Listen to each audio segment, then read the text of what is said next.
Hello, I saw your question on the discussion board. The average daily volume of computer stock in 2011 was 35.1 million shares, I guess, traded, according to reliable source.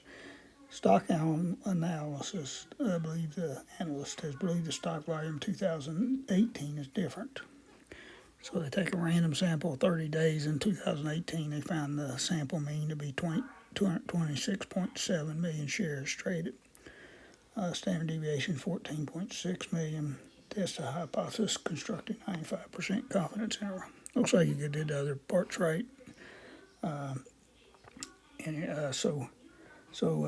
could use you could do this by hand or with technology. So if you come in here and you click on stat and T stat, and pick one summary, one sample T summary, then you can just put this in and let it do the calculation. So sample mean was given, it's 26.7 million. Sample standard deviation is 14.6, and we had a sample size of 30.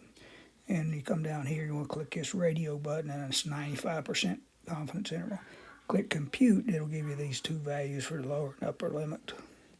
The reason we're using T distribution is because we only have the sample standard deviation. We don't have the population standard deviation, so we got use the T distribution instead of the normal distribution. Hope this helps.